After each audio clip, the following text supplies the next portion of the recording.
Sorry for that. I'll get right into it here. I'm Dan Lyons with the Redevelopment Authority, and I have two items of business for the Community Development Block Grant Program. First up, I'm presenting the annual Fair Housing Resolution for your approval and adoption. This is a resolution that we usually present at the same meeting where we request your approval of our annual CDBG application, which we will be doing next month. However, this year, the State Department of Community and Economic Development asked us to have this resolution adopted ahead of time because this resolution will actually instruct the authority to advertise a fair housing notice in the newspaper. And this year, they're asking that we include the proof of publication of that advertisement with our application. So I'm here a month earlier with this one so that we can get the ad into the paper and include that publication proof with our application. So the Fair Housing Resolution is something that's adopted every year. It restates the county's commitment to equal opportunity in housing. It has evolved over the years slightly as additional protected classes are added into the language of the resolution. In addition to restating the county's commitment, it authorizes the publication of that ad that I mentioned, and it instructs us to conduct one activity every year to further the goals of fair housing. And these are typically outreach efforts. Last year, we instituted a policy that, in cooperation with the Housing Authority, that every time a new Section 8 voucher holder is given their voucher and begins shopping for an apartment or a unit, they are also given now a fair housing flyer from the Pennsylvania Human Relations Commission that makes them aware of their rights under the fair housing law. This year, the activity was actually a partnership with Welsh Mountain Health Clinic that was doing some mobile coronavirus testing and information program. They were kind of going throughout the community and doing outreach on related to the coronavirus, and I believe testing as well. And we had sent some materials, fair housing flyers, with them that were being distributed at those mobile testing sites. So that's essentially what the ad does. It restates the county's commitment, it authorizes the advertisement, and it instructs us to conduct a fair housing activity every year. So here I am presenting that resolution for your adoption, please. Okay, we'll accept a motion. I'll make a motion to approve the annual Fair Housing Resolution for the Redevelopment Authority. And I'll second the motion. Okay, we have moved and seconded. Any comment or question? Any discussion? If not, all in favor, please indicate by saying aye.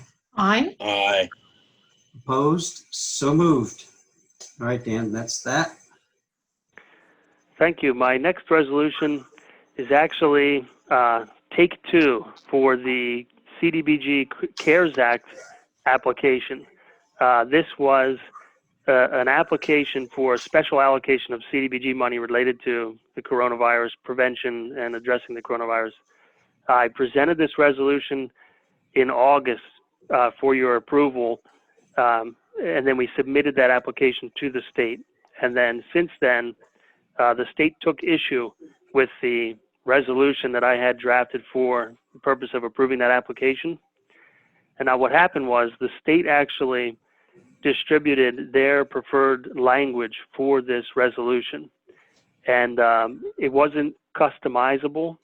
So I actually retyped it so that it would be relevant to the County of Lebanon, and inadvertently omitted a clause in the resolution that says that if the expenditure of these funds is later determined to be ineligible, that the county agrees to repay that ineligible proportion from non-federal sources. And that's a sort of a standard condition that we agreed to with the Community Development Block Grant Program. But that language had to be contained in the resolution. I omitted it accidentally, so now I have retyped it and I'm resubmitting it for your approval. Seek a motion. All right, I'll make a motion to approve the resubmission of the CARES grant resolution. I have a second, and I do have a couple of questions. Go ahead, Commissioner. Thank you. Dan, can you tell me how many people have been helped with rent so far, and what the percentage of rejections are? If you're referring to the CARES rental relief program, I imagine? Yes. So far, we've made 2 rounds of payments, and I believe it's a total of 19 landlords that have received payment. And that's for months of rent, July and going backwards. Nobody has been certified for payment of August rent yet. And I think it's a very small number that have actually been rejected, and I don't have that exact figure for you. What we're seeing much more of is incomplete applications, applications that have not been able to get to the point where CAP, who's conducting the eligibility and application review, can actually certify the eligibility. And that can be things where the tenant has to submit more recent income information or make us aware of any changes in their income, or it could be that the landlord either has not submitted their portion of the application or submitted it but didn't complete the certifications, or did all of that but has not provided their banking information so that we can make payment. We have a number of applications that are in one of those stages of incompleteness that CAP is working diligently on getting to the finish line so that they can then send that group over to the redevelopment authority for another payment. But we did not make payments last week for that reason, and to date we've made only 2 sets of payments, and I believe it's 19 landlords. And can you tell me what the balance of funds are?